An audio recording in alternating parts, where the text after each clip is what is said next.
கதையோட ஆரம்பத்துல ஒரு லேடிய காட்டுறாங்கல்ல. இவங்க தான் நம்ம கதையோட ஹீரோயின். ஒரு சூனியக்கார லேடிய மீட் பண்ணிட்டு, விருப்பமே இல்லாம ஏதோ ஒரு சடங்கு பண்ணிக்கிட்டு இருக்கிற மாரி தெரியுது. அந்த சடங்க பண்ணிக்கிட்டு இருக்கும்போது, அந்த சூனியக்காரி கிழவி சொல்லும். இந்த ஒரு டீலிங்க வந்து என்னாலயோ இல்லைன்னா, என்ன விட பவர்ஃபுல்லா இருக்கிற வேற ஒருத்தரால மட்டும் தான் பிரேக் பண்ண முடியும். அத தாண்டி நீயா இந்த சாத்தான் கூட போட்டிருந்திருக்க இந்த ஒரு டீலிங்க மீறணும்னு நினைச்சீன்னா, அதுக்கான தண்டனைகள, அதுக்கான விளைவுகள நீ அனுபவிக்க வேண்டியதா இருக்குன்னு சொல்லியிருந்திருப்பாங்க. கட் பண்ணா இப்போ ஹீரோயின் வாழ்ந்துகிட்டு இருக்கிற வீட்ல தான் காட்டுறாங்க. பார்த்தா நம்ம ஹீரோயினுக்கு 3 பசங்க இருப்பாங்க. ஒரு சின்ன பையன் ஒருத்தன், அதுக்கப்புறம் ஒரு பொண்ணு ஒருத்தி இருப்பா. அந்த பொண்ணு பேரு ரத்னான்னு வச்சுக்கலாம். அப்புறம் கடைசியா இவங்க 2 பேருக்கு மூத்த அண்ணன் ஒருத்தன் இருப்பான். நைட்டு வீட்ல கூட ஸ்டே பண்ணாம எங்கேயோ வெளியில ஊர் சுத்திட்டு இப்பதான் வீட்டுக்கே வருவான். உள்ள வந்தவனுமே அந்த குட்டி பையனுக்கு புதுசா கண்ணாடிலாம் வாங்கிட்டு வந்திருக்கான் போல. சோ அதெல்லாம் போட்டுவிட்டு, குட்டி பையா ஒழுங்கா படிக்கணும் சரியாங்கிற மாதிரிலாம் சொல்லிட்டு, தங்கச்சியான ரத்னா கிட்டையும் என்னடி லவ்ஸாங்கிற மாதிரிலாம் போன் எல்லாம் பார்த்து கலாய்ச்சிக்கிட்டு இருப்பானா. அதுக்கப்புறம் ஒன்ஸ் அவங்க 2 பேரும் ஸ்கூலுக்கு போனோடனே அந்த மூத்த பையன் இருக்கிறான்ல, அவன் சாப்பிட்றதுக்காக உட்காருவான். அவன் பேரை நம்ம ஹபாஸ்னு வச்சுக்கலாம். பக்கத்துல உட்காந்து அவங்க அம்மாவும், படிப்பு முடிச்சு இவ்வளவு வருஷம் ஆச்சு, இன்னும் ஏன் ப்ராப்பரான ஒரு வேலைக்கு போகாம இருக்கிற? ஹோட்டல்ல வர வருமானத்தை வச்சுட்டு இன்னுமே நானே உனக்கு சோறு போடணும்னா எப்படி? உனக்கு அப்புறமும் 2 பேர் இருக்கிறாங்கல்ல, இப்படி ஊதறியா சுத்திக்கிட்டு இருந்தீங்கன்னா அவங்க 2 பேருக்கும் நீயும் ஒரு தப்பான உதாரணம் ஆயிருவேன்னு சொல்லும்போது அவனுக்கு கோவம் தான் வருது. நீங்க எதிர்பார்க்குற மாதிரி மற்ற குடும்பத்துல இருக்கிற ஆஹா ஓஹோ பையன் நான் இல்லதான், அதை நான் இல்லைன்னா ஒத்துக்கல. ஓகே, நான் ஆகா வழியாவே இருந்துட்டு போறேன். ஆனா நான் ஒன்றும் வெட்டியா ஊர் சுத்திட்டு இல்ல, ஒரு பைக் மெக்கானிக் ஆகிறதுக்காக என்னால முடிஞ்ச அளவுக்கு நான் எல்லா உழைப்புகளையும் போட்டு கத்துக்கிட்டு தான் இருக்கிறேன். இதே விஷயத்த நானும் உங்களுக்கு எத்தனை தடவை தான் சொல்றது, நான் தான் ப்ராப்பரா ஒரு வேலையை பண்ணிட்டு இருக்கிறேன்னு சொன்னா அவங்க அம்மா அதை ஏத்துக்கிற மாதிரியே இல்லை. நீ பைக் மெக்கானிக் ஆகணும்னு சொல்லுவ, நாளைக்கு ஒரு கடை போடணும்னு சொல்லுவ, ஊருக்குள்ளேயே அந்த கடையும் போட்டு வைப்ப. கடை போட்டு என்ன நடக்கும்? உன்ன மாதிரியே இன்னும் ஊதாரி ஃப்ரெண்ட்ஸ் நிறைய பேர் இருப்பானுங்க. அவனுங்க எல்லாரும் வந்து கடையில உட்காந்துக்கிட்டு அவனுங்க பாட்டுக்கு கதை பேசிக்கிட்டு இருப்பானுங்க. ஒரு வேலையும் நடக்காது, நீ வாழ்க்கையில முன்னேறின பிரோஜனமே இருக்காதுங்கிற மாதிரி அவங்க செமையா திட்டி விட்டுட்டு, சரி இப்பயும் ஒன்றும் கெட்டு போகல, உனக்கு இன்னும் வயசு இருக்குது, அவ்வளோலாம் ஒன்றும் வயசாகல, நீ இன்னுமே காலேஜுக்கு போகலான்னு சொன்னா அபாஸ் கேட்குற மாதிரியே இல்லை. இங்கே பாரு, இப்போ நான் காலேஜ் படிக்கிறங்காட்டி ஒன்றும் நான் அப்படியே பயங்கர பெரிய ஏதோ ஒரு வேலைக்கு போயிடும் அப்படின்லாம் கிடையாது. ஆனால் இந்த வேலையை நான் தெளிவாக கற்றுக்கிட்டேன்னா கண்டிப்பாக என்னால் சக்ஸஸ்ஃபுல் ஆக முடியும்னு சொல்லிகிட்டே இருந்தாலும், ஓ அப்படியா, சரி இந்த வேலையை கற்றுக்கிட்டு நீ சக்ஸஸ்ஃபுல்லாக ஆயிக்கோ, ஆனால் இங்கே இருக்காத, வீட்டில் இருக்காத, வீட்டை விட்டு கிளம்பிடுன்னு சொல்கிறாங்க. இப்படி படிக்காமல் காலேஜுக்கு போகாமல் சும்மா பைக் மெக்கானிக் ஆகிற ஒரு பையனை நான் வீட்டில் வச்சு சோறு போட்டுக்கிட்டு இருந்தேன்னா, உன்னோட தம்பி தங்கச்சிங்க உன்னை பார்த்து அவங்க 2 பேரும் கெட்டு போறக்கா, ஒன்றும் தேவையில்லை, நீ முதல்ல வீட்டை விட்டு போடன்னு சொல்லும்போது டெய்லியும் சண்டை போடுறதா இருந்தாலும் இப்படி வீட்டை விட்டு போங்க அப்படின்லாம் அவங்க அம்மா சொன்னதே இல்லை போல. கண்ணில அப்படியே கண்ணீர் தேங்கிருச்சு. சாப்பிட்ட சாப்பாட்டையும் பாதியிலே விட்டுட்டு, சரி நீங்க விருப்பப்படுற மாதிரியே உங்க தயவு இல்லாமலே நான் முன்னேறி காட்டுறேன் அப்படின்னு அங்கிருந்து போக, நம்ம ஹீரோயினுக்குமே அது பயங்கர வருத்தம் தான். இந்த மாதிரி ஏதாவது திட்டி விட்டாவது அட்லீஸ்ட் ஏதாவது சூடு சொர்ணம் வந்து தன்னோட வாழ்க்கையை பார்ப்பான் அப்படிங்கிற ஒரு தாட் தான். இப்போ அப்படியே ஒரு வருஷம் கடந்து போக ஹீரோயின் காய்கறி அப்புறம் சிக்கன் இதெல்லாம் மார்க்கெட்ல போய் வாங்கிட்டு நேரா அவங்க ஒரு ரெஸ்டாரண்ட் வச்சிருந்துருப்பாங்கல்ல, அங்க வருவாங்களா. அந்த இடத்துல சில ஆளுங்கள்லாம் கூட வேலை பார்த்துட்டு இருக்கிறாங்க போல. ஓரளவுக்கு ஆவரேஜா அந்த ரெஸ்டாரண்ட்டும் ரன் ஆகுது. அந்த கிச்சன்ல ஒரு சின்ன பூஜை செட்டப் மாதிரி பண்ணியிருப்பாங்க. அவங்க ட்ரெடிஷன்ல கடவுளுக்கு மரியாதை கொடுக்கறதுங்கிறது அந்த சிகரெட்டை பத்தி வைக்கிறது போல. அப்படி ஒரு சிகரெட்டை பற்ற வச்சுட்டு போனா கொஞ்ச நேரத்தில் அந்த சிகரெட்டுங்கிறது அணையுது. இப்போ அப்படியே இன்னொரு பக்கம் ஹீரோயினோட பொண்ணு ஸ்கூல்ல இருந்து வரும்போது அவளை பிக்கப் பண்றதுக்காக அவளுக்கு ஒரு பாய் ஃப்ரெண்ட் இருப்பான் போல. இந்த பாய் ஃப்ரெண்ட் இருக்கிற மேட்டர்லாம் நம்ம ஹீரோயினுக்கு தெரியாது. ஏன்னா தெரிஞ்சா அவங்க அம்மா தொங்க விட்டுருவாங்கன்னு இவளுக்கு நல்லாவே தெரியும். அதனால சொல்லாம வச்சிருந்திருக்கா. அதுவே நம்ம அப்பாஸ் ஒரு இடத்துல மெக்கானிக் வேலையை கத்துக்கிட்டு இருந்தான்ல, ரொம்ப நாளாவே அந்த வேலை பார்க்கறான் போல. அதனால ஓனருமே இந்த மாசம் அவனுக்கு எக்ஸ்ட்ராவால சம்பளம் போட்டு கொடுத்துட்டு அவனோட ஒர்க்கை அப்ரிஷியேட் பண்றாரு. உன்னோட வேலைப்பாடுகள் மிக அருமையா இருக்குதுன்னு நினைக்கிறேன். எந்த விஷயமா இருந்தாலுமே கஸ்டமர்ஸ் நம்ம கடைக்கு தான் வராங்க. உன்னால இந்த கடைக்கு கஸ்டமர்ஸோட வருகை எல்லாம் அதிகரிச்சிருக்கடா அப்படின்னு அவனோட வேலைப்பாடுகளை பாராட்டுறாரா. அன்னைக்கு நைட்டு ஹீரோயினோட வீட்டுல ஹோம்ஒர்க் பண்ணிக்கிட்டு இருக்கும்போது அந்த குட்டி பையனுக்கு தண்ணி துவைக்குமா, கிளாஸை செக் பண்ணா தண்ணி காலி ஆயிருந்திருக்கும். சரின்னு ரத்னா கிட்ட, அக்கா எனக்கு தண்ணி வேணும், போய் எடுத்துட்டு வரீங்களான்னு கேட்கும்போது அவ பிஸியா அவளோட பாய் ஃப்ரெண்ட் கூட கடலை போட்டுக்கிட்டு இருப்பா போல.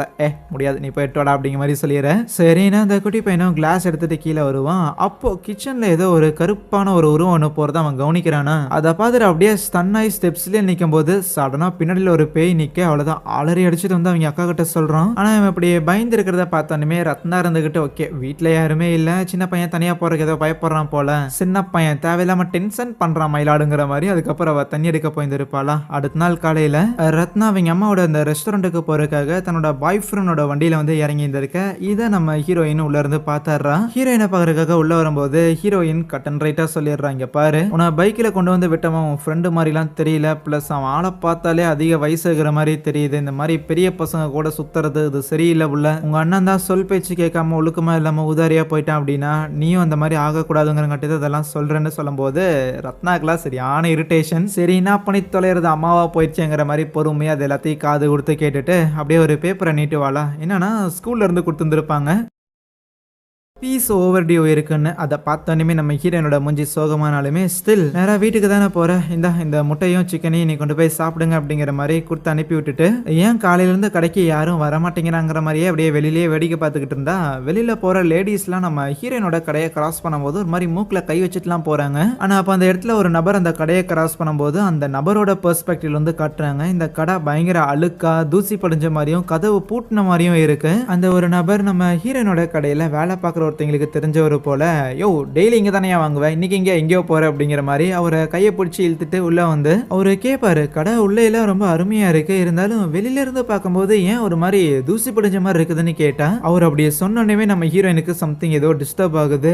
ஏன்னா அவருக்கு ஏன் அப்படி தோணுதுன்னு ஹீரோயினுக்கு தெரியும் போல. ஆனா கூட வேலை செய்யற லேடி அதெல்லாம் நல்லா தான் இருக்குது, இந்தா நீ எடுத்துட்டு போய் சாப்பிடுங்கிற மாதிரி அதை கொடுத்து அனுப்பிச்சு விட்டுறாங்களா. அதுக்கப்புறம் ஹீரோயினும் வெளியில எட்டி பார்த்தா இவங்க கடையை தவிர மற்ற சின்ன சின்ன கடையில இருந்து எல்லா கடையிலுமே கூட்டங்கிறது இருக்கு. ஆனா இவங்களோட இவ்வளவு பெரிய கடை சும்மா காத்து வாங்கிட்டு கிடக்கு. அது மட்டும் இல்லாம அங்க பத்த வச்சிருந்த அந்த சிகரெட் இருக்குதுல அதுவுமே பாதியில அணைஞ்சிருக்குங்கிற விஷயத்தையும் ஹீரோயின் நோட் பண்றா. ஏற்கனவே ஒரு நபரை வம்படியா கூப்பிட்டு சோறு போட்டு கொடுத்துருப்பாங்கல்ல, அந்த ஒரு நபர் பயங்கர கோவத்தோட உள்ள வராரு. என்னடான்னு பார்த்தா அந்த ஆள் கட்டிட்டு போன அந்த சோறுங்கிறது கெட்டு போயிருந்திருக்காமா. ஹீரோயினும் வாய்ப்பே இல்லையேன்னு அதை எடுத்து ஸ்மெல் பண்ணி பாக்குறா, பயங்கரமா கெட்டு போயிருந்திருக்குது. உடனே அவருக்கு காசு ரிட்டர்ன் கொடுத்தா அந்த ஆள்லாம் முறைச்சு பார்த்துட்டு போறான். நல்லா தான் போட்டு கொடுத்தோம், எப்படி கெட்டு போயிருக்கும்ட்டு இவங்களும் மத்த ட்ரேல இருக்கிற சாப்பாடுலாம் செக் பண்றாங்க. எல்லாமே கெட்டு போயிருந்திருக்கு. அரிசி முதற்கொண்டு கடையில இருக்கிற இவங்க 3 பேருக்கு ஒண்ணுமே புரியல, எப்படி அரிசி முதற்கொண்டு கெட்டு போகும் அப்படின்னு சொல்லி குழம்பி போனவங்களும் சரி இதுக்கு பின்னாடி அதுதான் இருக்குமோன்னு யோசிச்ச ஹீரோயினும் அவங்க கூட வேலை பார்க்குற ஒரே ஒரு லேடியை மட்டும் கூப்பிட்டுக்கிட்டு அன்னைக்கு நைட்டோட நைட்டு அந்த மந்திரவாதி கிளவி இருக்குதுல அதை பார்க்கலான்னு போனா ஆல்ரெடி அங்க ஏதோ பாடையெல்லாம் தூக்கிட்டு போற மாதிரி தெரியும். என்ன யாராவது மண்டையை போட்டாங்களான்னு போயிட்டு அங்க விசாரிக்கும் போதுதான் தெரிய வருது அந்த ஒரு மந்திரம் பண்ற கிளவிங்கிறது நேத்து தான் செத்து போயிருந்திருக்கு. எதனால செத்து போனாங்கன்னு எங்களுக்கே காரணம் தெரியல. ஆனா சாகருக்கு முன்னாடி ஏதோ பைத்தியம் மாதிரி பயங்கரமா கத்திட்டு அவங்களோட நெகத்தை வச்சு அவங்க முகத்தையும் அவங்க கிழிச்சுக்கிட்டாங்க. கொடூரமா இருந்துச்சு தெரியுமான்னு சோகமா பேசிக்கிட்டு இருக்க இப்பதான் புரிய வருது, நேத்து தான் நம்ம ஹீரோயின் பத்த வச்சு அந்த ஒரு சிகரெட்டும் அணைஞ்சு போயிருந்திருக்கும். ஒருவேளை இவங்க இப்படி இறந்து போனதுக்கும் நம்மளோட தொழில் இப்படி தடைப்படுறதுக்கு ஏதாவது சம்மந்தம் இருக்குமோன்னு ஹீரோயினுமே வந்துட்டோன்ட்டு இறந்து போன அந்த கிழவியோட பாடி பக்கத்துல போய் உட்காந்துருக்க. சடனா அவங்களோட மூக்குல இருந்து அந்த பஞ்சுங்கிறத கீழே விழுகுமா. டெட் பாடி இப்போ என்ன மூச்சுட்டு தானே யோசிச்சு பயங்கரமா பயந்து போன ஹீரோயினும் அப்படியே மெதுவா அந்த பஞ்சை எடுத்து அந்த கிழவியோட மூக்குல வைக்கும் போது இந்த தடவை அந்த கிழவி கண் விழிச்சிருது. அவள்தான் ஹீரோயினுக்கு லைட்டா பயம் வர, யாராவது இருக்கிறீங்களா அப்படின்னு கூப்பிட்டு பாக்குறா. ஆனா யாருமே வர மாட்டேங்கிறாங்க. சரி சும்மா ஏதோ கண் விழிச்சிருப்பாங்க போலையான்னு யோசிச்சுக்கிட்டு அப்படியே அந்த கண்ணை அவ மூடக்குள்ள அந்த பாடி அப்படியே துள்ளி நம்ம ஹீரோயினோட மூஞ்சில பிளட் வாமிட் எடுத்துருது. எப்படியே இவளோட அலறல் சத்தம் கேட்டு மற்றவங்களும் வந்துடுறாங்க. ஹீரோயினும் வெளியில வந்துட்டு அப்படியே தண்ணியை ஊற்றி முதல்ல மூஞ்சியெல்லாம் வாஷ் பண்ணிக்கிட்டு இருப்பான். வீட்டில் அந்த குட்டி பையன் ஏதோ பேய் படம் பார்த்துக்கிட்டு இருப்பான். அப்போ யாரோ கதவு தட்டுற மாதிரி இருக்கும். ஆனால் இவன் நீக்க போறக்குள்ளேயே அந்த கதவுங்கிறது ஓப்பன் ஆக இவன் கண்ணாடி போட்டிருந்திருக்க மாட்டான். அந்த இடத்துல ஏதோ ஒரு கொடூரமான உருவம் இருக்கிற மாதிரி தெரியும். ஆனால் ஒன்ஸ் கண்ணாடி போட்டால் அது அவங்க அம்மாவாக தான் இருக்கும். இவனுமே ஹீரோயின் கிட்ட பேச போனா ஹீரோயின் அவனை சுத்தமாக கண்டுக்கவே இல்லை. அவ பாட்டுக்கு நேரம் அவளோட ரூம்ல போய் ஜன்னலை பார்த்து வந்துருப்பாளா. பின்னாடியிலே போன இந்த பையனுமே அப்படியே கதவுகிட்டே நின்னுக்கிட்டு ஏன் அம்மா எதுவுமே ரியாக்ட் பண்ண மாட்டேங்கிறாங்க அப்படின்னு அவங்க நின்றுட்டே இருக்க. அப்படி நின்றுகிட்டு இருந்தோம் சும்மா ரூம் அங்கிட்ட இங்கிட்ட பார்த்துட்டு இருக்கும்போது சடனா அவங்க அம்மா கிட்ட வந்து ஒழுங்கு மரியாதை இங்கிருந்து போடா அப்படின்னு கத்துறாங்களா. பயந்து போன அந்த குட்டி பையன் நேரா ரத்னா கிட்ட போயிட்டு அம்மா அம்மா வித்தியாசமா பிஹேவ் பண்றாங்க, அம்மா நார்மலாவே இல்ல, டெய்லி வந்தா அவங்க என்கிட்ட பேசுவாங்க, இன்னைக்கு பேசவே இல்லைங்கிற மாதிரிலாம் செமையா பயந்துகிட்டு இருப்பானா. எங்கேயாவது வேலை டயர்ல எதை இருப்பாங்க, நீ ஏன்டா படுத்துறன்னு ரத்னாக்கு கடுப்பு தான் ஆகும். அப்போ யாரோ கதவு தட்டுற மாதிரி இருக்க. அம்மா தான் வந்துட்டாங்கன்னு இவன் சொன்னானே, அப்ப யாரா இருக்குன்னு போய் ரத்னாவும் கதவு நீக்கினா அது ஹீரோயினா தான் இருக்கும். ஒரு மாதிரி டயர்டோட வந்த ஹீரோயினுமே அப்படியே அந்த குட்டி பையனுக்கு ஒரு உமாலாம் கொடுத்துட்டு அவங்க தூங்குறதுக்காக போக, ஏய் சோடா புட்டி என்ன கண்ணுக்கு இது தெரியுதா, அம்மா அப்பதான் வீட்டுக்கே வருது, என்ன உளறிட்டு இருக்கிறாடாங்கிற மாதிரி அந்த குட்டி பையனை அவ திட்டி விட்டு போக அந்த பையனுக்குனா ஒண்ணுமே புரியல. அன்னைக்கு நைட்டு தூங்கிக்கிட்டு இருக்கும் போது ஹீரோயினுக்கு சடனா ஏதோ ஸ்லீப் பேரலைசிஸ் ஆன மாதிரி தெரியும். இருந்தாலே ஒரு சில வினாடிகள்ல திருப்பி நார்மல் ஆயிடுறாளா. அப்போ ஒரு ரேடியோங்கிறது அப்படியே பாட்டு ஆன் ஆகிட்டு அது பாட்டுக்கு பாட ஆரம்பிக்க எழுந்திரிச்சு வந்து அதை ஆஃப் பண்றா. அப்போ அலமாரிங்கிறத ஓப்பன் ஆகிட்டு அதுல இருந்து 2 கைகள் வெளியில வர அதை பார்த்து ஹீரோயினும் பயந்து நின்னுகிட்டு இருக்கும் போது அப்படியே அவளை யாரோ கழுத்தை பிடிச்சி மேல தூக்குற மாதிரி இருக்கு. தூக்குனீங்க பொத்துன்னு கீழே போடுறாங்க. இதுவும் கனவா வந்து ஹீரோயின் கண் விழிக்கிறா. அதுக்கப்புறம் அதுக்கப்புறம் அடுத்த நாள் காலையில ஹீரோயின் அந்த ரத்னா இருக்கிறாள் அவளோட ஸ்கூலுக்கு போயிட்டு ஃபீஸ் ரிலேட்டடா பேசலான்னு போயிருந்திருப்பாங்க. இந்த மாதிரி ஃபீஸ் பெண்டிங்கா இருக்கு, முடிஞ்சா நான் அடுத்த மாசம் எல்லாத்தையும் சேர்ந்து பே பண்ணிடுறேன் அப்படின்னு சொல்லிக்கிட்டு இருக்கவே அங்க ரிசப்ஷன்ல இருக்கிறவருமே செக் பண்ணி பார்த்துட்டு இல்ல மேடம் ஆல்ரெடி ஃபீஸ் எல்லாம் பே பண்ணியாச்சுங்கிற மாதிரி காட்டுறாங்க. அண்ட் அதுல இருக்கிற கையெழுத்துங்கிறது நம்ம அப்பாஸோட தான் இருக்கும். உடனே கடையில வேலை பார்த்துட்டு இருக்கிற அப்பாஸுக்கும் ஃபோன் பண்ணிட்டு என்னடா நீ தான் அப்படி ஃபீஸ் கட்டினியான்னு கேட்கும்போது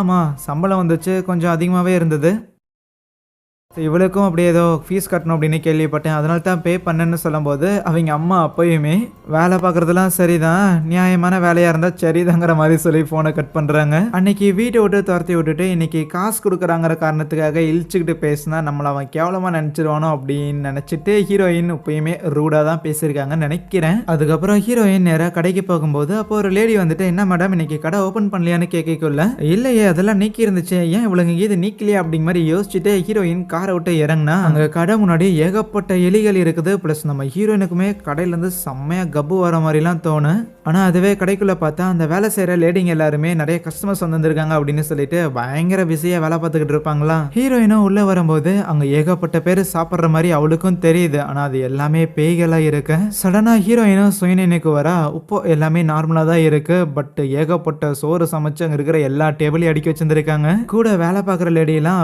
காஞ்ச இலையை கொண்டு வந்துட்டு பாத்தீங்களா மேடம் ஒரே நாள்ல எவ்வளவு கல்லா கட்டியிருக்கான் பாத்தீங்களா அப்படின்னு பயங்கர பெருமையா பேசிக்கிட்டு இருப்பான். அதுக்கப்புறம் ஹீரோயின் அந்த லேடியை கூப்பிட்டுக்கிட்டு ஒரு ஷாமனை மீட் பண்றதுக்காக போயிருந்திருப்பாலாம். அவரை மீட் பண்ணிட்டு இந்த மாதிரி கடந்த ஒரு 3 மாசமாவே என்னோட பிசினஸ் எல்லாம் பயங்கர டல்லா இருக்கு, வீட்டுல அப்பப்போ சில மர்மமான விஷயங்கள்லாம் நடக்குது, இதுக்கு பின்னாடி எல்லாம் என்ன காரணங்கிறத சொல்றீங்களான்னு கேட்கும்போது அவருமே அப்படியே சில மந்திரங்கள்லாம் சொல்லிட்டு ஏதோ ஒரு இரும்பு கம்பி மாதிரி எடுத்துட்டு ஏதோ பிரேயர் மாதிரி எல்லாம் பண்றாரா. சடனா நம்ம ஹீரோயினோட உடம்புல அந்த ஆன்மாங்கிறது வந்து அந்த ஷாமனை பார்த்து டேய் கோமாளி நீ கூட தேவையில்லாம இந்த ஒரு பிரச்சனையில மூக்கு நுழைச்சிட்டு இருக்கிற, உனக்கும் இதுக்கும் எந்த ஒரு சம்மந்தம் இல்ல, மரியாதையா ஓரம் போய் நில்லு, இவளுக்கும் எனக்கு தான் பிரச்சனைங்கிற மாதிரி அது ஒரு மாதிரி பயங்கரமா பேசியிருந்திருக்குமா. ஓனரமாக்கு என்னடா ஆச்சுன்னு அந்த வேலை செய்யற லேடியே பயங்கரமா பயந்துருப்பாங்களா. இருந்தாலும் ஹீரோயின் கொஞ்சம் நார்மலான ஒண்ணுமே அந்த சாத்தானோட சத்தை தாங்க முடியாம அந்த மந்திரவாதிக்கு அப்படியே பிளட் வாமிட்லாம் வர ஆரம்பிச்சிடும். இருந்தாலும் நார்மலான ஹீரோயின் கிட்ட நீங்க உங்களோட வாழ்க்கை தரத்தை இம்ப்ரூவ் பண்றதுக்காக ஒரு ஜின் கூட நீங்க ஒரு டீலிங் போட்டிருந்திருக்கீங்க.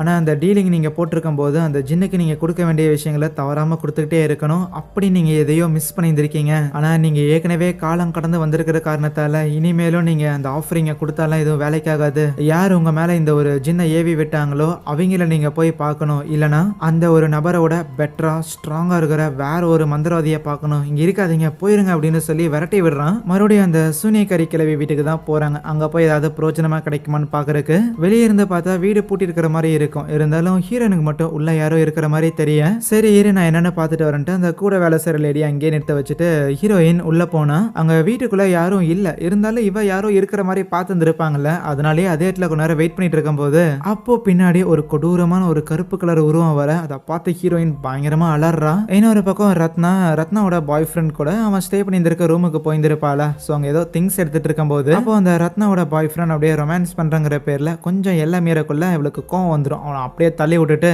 எங்க அம்மா அப்பவே சொன்னச்சுங்கிற மாதிரி ஃபீல் பண்ணிட்டு அங்க இருந்து வந்துருவா. அன்னைக்கு நைட்டு யாரோ கதவு தட்டுற மாதிரி இருக்கா, போய் நீக்கினா அது நம்ம ஹீரோயினா தான் இருக்கும். ஆனா முகத்துல கொஞ்சம் கூட எந்த ஒரு ரியாக்ஷனும் இல்லாம யாருக்கிட்டையுமே பேசாம அப்படியே அவ பாட்டுக்கு உள்ள போயிடுறாளாம். ஆனா அந்த குட்டி பையன் சம்திங் எதையோ பார்த்துட்டான் போல. ரத்னா கிட்ட அம்மா கூடவே ஏதோ ஒரு கருப்பு உருவம் போச்சுன்னு சொல்லுவானா.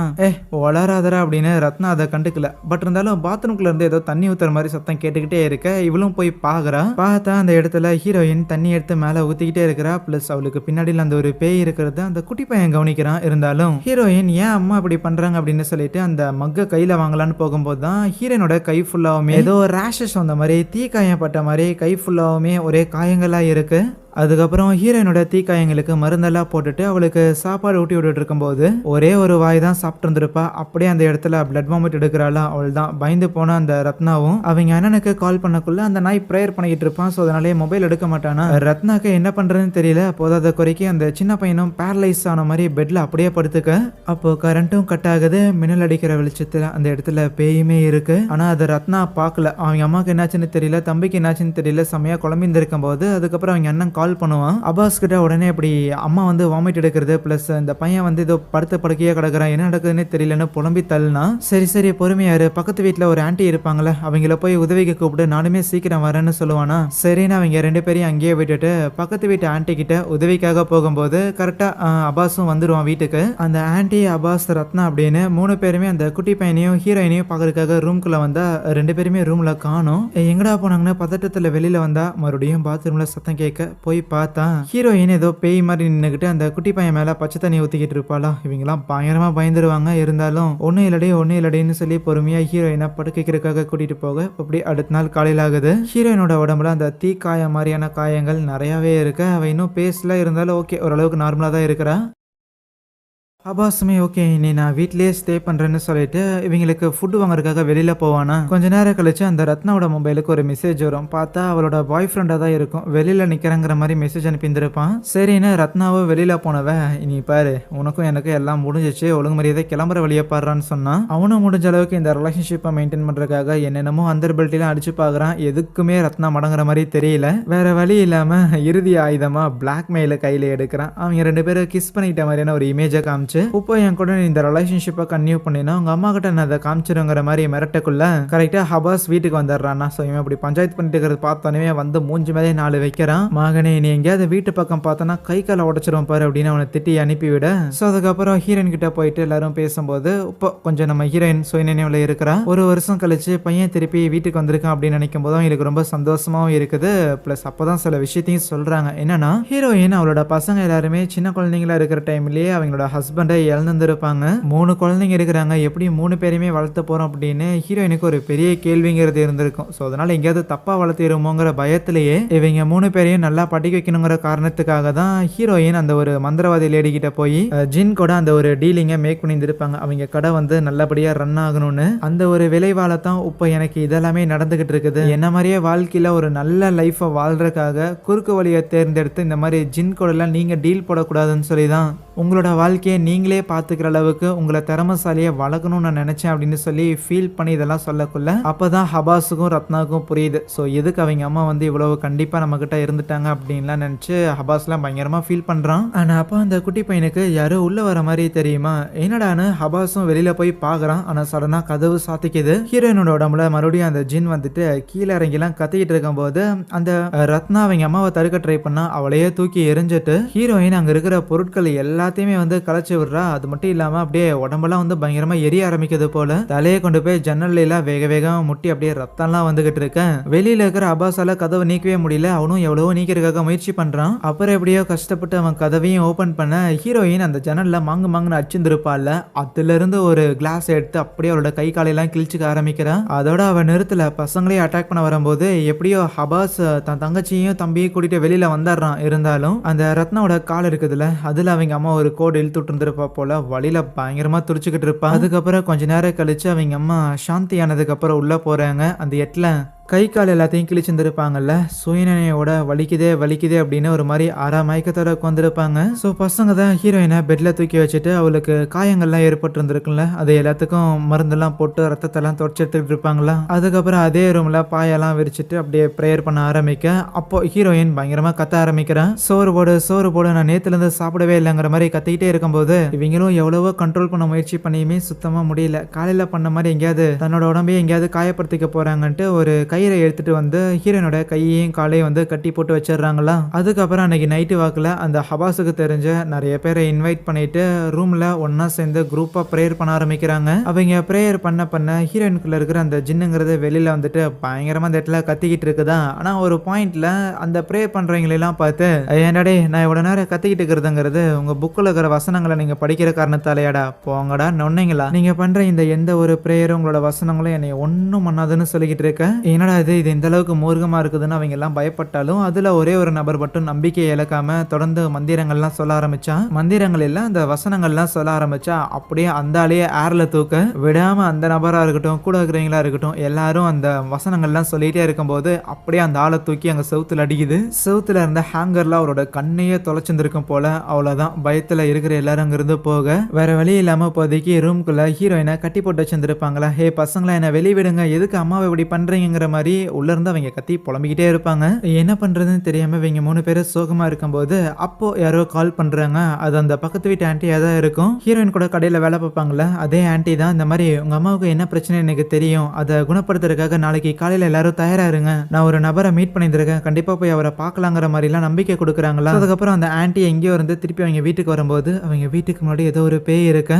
அப்படியே சைல திரும்பினா அங்க இன்னொரு பேய் இருக்கு. அவ்வளவுதான், அலறி அடிச்சு நேரா வீட்டுக்குள்ள போக அங்கேயுமே ஒரு பேய் வருது. கட் பண்ண அடுத்த நாள் காலையில அவங்க அம்மாவை கட்டி எடுத்துட்டு போறதுக்காக ஏதோ பாட மாதிரி எல்லாம் பண்ணிக்கிட்டு இருப்பாங்களா. அவங்க அம்மாவுமே இன்னும் அந்த பேயோட கண்ட்ரோல்ல தான் இருக்குது போல. இருந்தாலும் ஒரு மாதிரி ஆறாமயக்கத்துல என்ன விடுங்க விடுங்க அப்படின்னு கத்திக்கிட்டே இருப்பாங்களா. என்னடா காலையில வரணும்னு சொன்ன ஆன்ட்டி இன்னும் ஆளை காணாமேன்னு ஹபாஸ் பயத்துல நேரா அவங்க வீட்டுக்கு போனா அந்த இடத்துல அந்த லேடியே இறந்து போயிருந்திருக்காங்க. உதவி பண்றேன்னு சொன்ன இவங்களுக்கு இந்த நிலைமை அப்படின்னு அங்கேயே உட்காந்து அவங்களுக்கு ப்ரேயர்லாம் பண்ணிட்டு இந்த ஆன்ட்டியோட பொண்ணுன்னு நினைக்கிறேன். ஸோ அவங்க கிட்ட இந்த மாதிரி சம்திங் ஏதாவது பேய் ஓட்டுறவங்க அந்த மாதிரிலாம் உங்கள் அம்மா வந்து ஏதாவது உங்ககிட்ட பேசியிருக்காங்களான்லாம் கேட்டால் அதெல்லாம் தெரியலங்க, கடைசி எங்கள் அம்மாவோட பேக்கெட்டில் இந்த ஒரு அட்ரஸ் மட்டும்தான் இருந்துச்சுங்கிற மாதிரி கொடுப்பாலாம். அப்பாடா நல்ல வேலை நம்மளே போயிடுவோன்னு அந்த அட்ரஸை வாங்கினவங்களும் முதல்ல வந்து ஹீரோயினை காரில் அள்ளி போட்டுட்டு வேகமாக போக ஆரம்பிக்கிறாங்க. வெளியில் போகும்போதெல்லாம் ஹீரோயினை ஒரு மாதிரி கத்திக்கிட்டே இருப்பாளா. இருந்தாலும் அது எல்லாத்தையும் பொறுத்துக்கிட்டு அதுக்கப்புறம் அந்த ஒரு இடத்துக்கு வந்துடுறாங்க. ஆனால் அது ஏதோ காட்டுக்குள்ளே இருக்கும் போல், பாதிக்கு மேலே இவங்க நடந்து தான் போயாகணும். ஸோ வேற வழி இல்லாம அவங்க அம்மாவை அவங்க அப்படியே தூக்கிக்கிட்டு வந்துகிட்டு இருக்கிறாங்களா.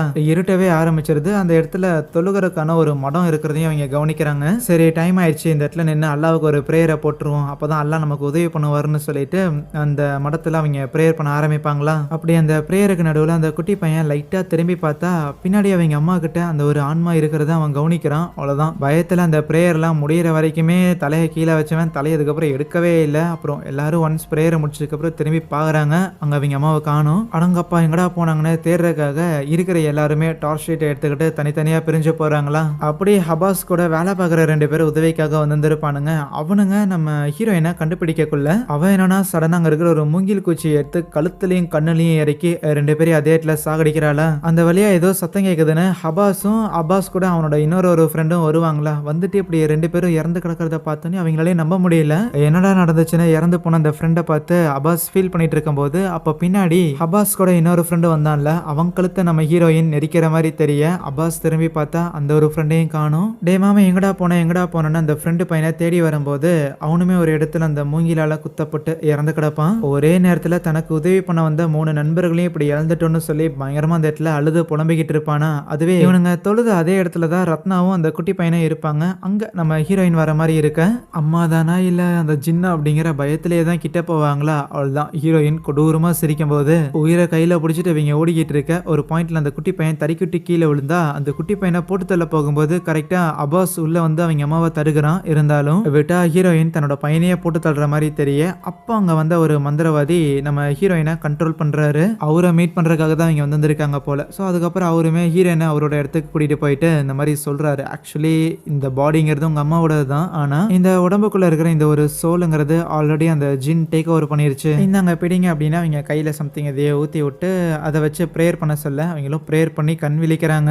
பார்த்தா ஹீரோயினோட உடம்புல இருக்கிற அந்த ஒரு ஜின்னோட ஆக்சுவல் உருவத்தை அவங்க பார்க்க செய்கிறாங்களா. செம்மையா பயந்து போயிடுறாங்க. அப்புறம் அந்த ஷியாமனும் சொல்லுவார், இப்போதைக்கு உங்கள் அம்மாவோட உடம்புல இருக்கிற இந்த ஒரு ஜின்னை வெளியேற்றணும்னா அதுக்கு 2 விஷயம் தேவைப்படுது. ஒரு மரத்தில் இருக்கிற ஒரே ஒரு இளநீர், அந்த ஒரு இளநீர் காயை மட்டும் நீ பறிச்சுட்டு வரணும். 2வது எந்த மாதிரியான ஒரு மந்திரவாதி கிட்ட போயிட்டு உங்கள் அம்மா இந்த ஒரு ஜின் கூட கான்ட்ராக்ட் போட்டாங்களோ அவங்க புதைக்கப்பட்ட அந்த ஒரு மண்ணுங்கிறத கொண்டு வரணும்னு சொல்ல அப்போ ரத்தனாக்கு தெரிஞ்சிருக்கு எந்த ஒரு மந்திரவாதி கிட்ட போய் அவங்க அம்மா இந்த ஒரு டீலிங்லாம் போட்டாங்கன்னு. ஸோ அந்த விஷயத்த சொல்லக்குள்ள சரின்னு அப்பாஸ் கிளம்பி இருக்கு. அப்போ அந்த ஷாமன் ஒரு மந்திர தண்ணி மாதிரி கொடுத்துட்டு உன்னை ஏதாவது வழியில தடுக்க ட்ரை பண்ணுச்சுன்னா இதை பயன்படுத்துன்னு கொடுத்துருப்பாங்க. ஒன்ஸ் அப்பாஸ் அங்கிருந்து கிளம்பினோடனே ஹீரோயின் கிட்டையும் அந்த குட்டி பையன்கிட்டையும் குரானோட வசனங்கள் எல்லாம் படிக்க சொல்லுவாரு. ஏன்னா அப்படி படிக்கிறது மூலமா அப்பாஸுக்கு கடவுள் துணை இருப்பாருங்கிற மாதிரி தான். அதுவே அப்பாஸும் நேரம் அந்த ஒரு மந்திரவாதியோட வீட்டுக்கும் போயிடுறான். அங்க இருக்கிற அந்த இடுகாட்டுக்கும் போயிட்டு அந்த ஒரு ஷாமனோட கல்லறையுமே கண்டுபிடிச்சு மண்ணை எடுக்கலான்னு இருந்தா அப்போ அவனுக்கு சில குரல்லாம் கேட்கும், தேவையில்லாம இந்த ஒரு மண்ணெல்லாம் எடுக்காத, நீ காயப்படுவேன்னு சொல்லிக்கிட்டு இருக்கவே அந்த மண்ணை எடுக்க போறான். அவன் கை சமயம் அஃபெக்ட் ஆகுது. அந்த இடத்துல ஏகப்பட்ட புழுல இருக்கிற மாதிரி தெரியுது. அது எல்லாத்தையுமே மீறி அவன் அந்த மண்ணை எடுத்தாலும் அந்த இடத்துல ஏகப்பட்ட பிணங்கள் வந்துட்டு அவனை பயங்கரமா பயமுறுத்திக்கிட்டு இருக்கு. அவ்வளவுதான், செம்மையா அலறி போயிடுறான். அப்பதான் அந்த ஷியாமன் அந்த மந்திர தண்ணி கொடுத்துருப்பான்ல அதை எடுத்து அந்த கல்லறை மேல அவன் ஊத்தி விடுறானா. அதுக்கப்புறம் தான் அங்க இருந்த அந்த பேய்கள் எல்லாம் காணாம போகுது. அதுக்கப்புறம் இளநீ எடுக்கிறதுக்காக போயிருந்திருப்பானா ஒரு மரத்துல இருக்கிற ஒரு இளநீக்கு நான் எங்கடா போறதுங்கிற மாதிரி அவன் குழம்பி அதே இடத்துல உடஞ்சு உட்காந்துருந்தா. அந்த இடத்துக்கு ஹீரோயினோட ஆன்மாங்கிறது வருது.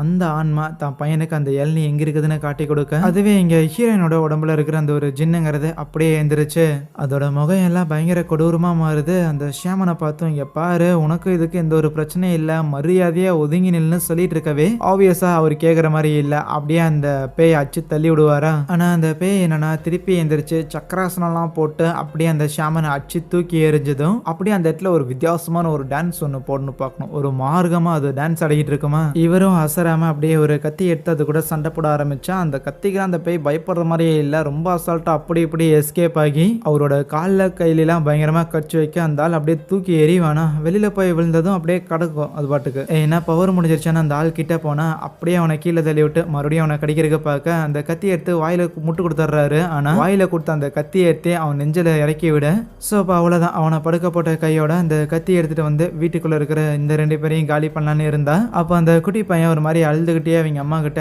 ஏமா அப்படிலாம் பண்றீங்க அப்படின்னு பயங்கரமா அழுது ஃபீல் பண்ணும்போது சடனா அந்த பேய் அப்படியே கொஞ்சம் விலகி போயிட்டு ஹீரோயின் கொஞ்சம் சுயநினைவுக்கு வர மாதிரியும் தெரியும். நான் தேவையில்லாம பெரிய தப்பு பண்ணிட்டேங்கிற மாதிரிலாம் பாவமா பார்த்துக்கிட்டு இருந்தா மறுபடியும் அந்த பேய் டேக் ஓவர் பண்ணுது. அல்ல கீழே இவங்களை போட்டு தள்ளுறதுக்கு முன்னாடி அபாஸ் வந்து ஹீரோயினை தடுக்க கரெக்டான நேரத்தில் அந்த இளநீரை எடுத்து ஷாமனும் ஹீரோயினோட பாடியில தெளிச்சு அவளை கண்ட்ரோல்ல கொண்டு வந்து திருப்பி அதே இடத்துல படுக்க வச்சவங்களும் இன்னும் சில ஆளுங்க எல்லாரையுமே கூப்பிட்டு வச்சுக்கிட்டு அங்க ப்ரேயர் பண்ண ஆரம்பிக்கிறாங்க.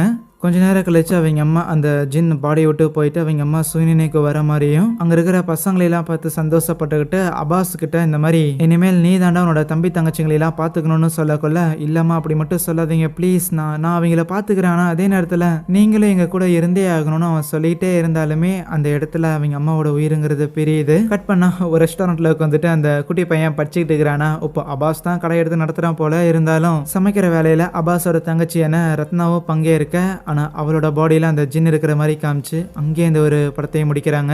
எனிவேஸ் மக்களே, கண்டிப்பா படம் இன்ட்ரெஸ்டிங்கா இருந்திருக்கும்னு நினைக்கிறேன். அப்படி எப்படி இருந்துச்சுன்னா மறக்காம வீடியோக்கு ஒரு லைக் கொடுத்துட்டு இந்த படத்தை பத்தின உங்களோட கருத்துக்களை கமெண்ட்டில் ஷேர் பண்ணுங்க. பிளஸ் இதே மாதிரி இன்னும் நிறைய இன்ட்ரெஸ்டிங்கான படங்களை தொடர்ந்து பார்க்கறதுக்காக சேனலையுமே சப்ஸ்கிரைப் பண்ணி வச்சுக்கோங்க. சரி, தேங்க்யூ.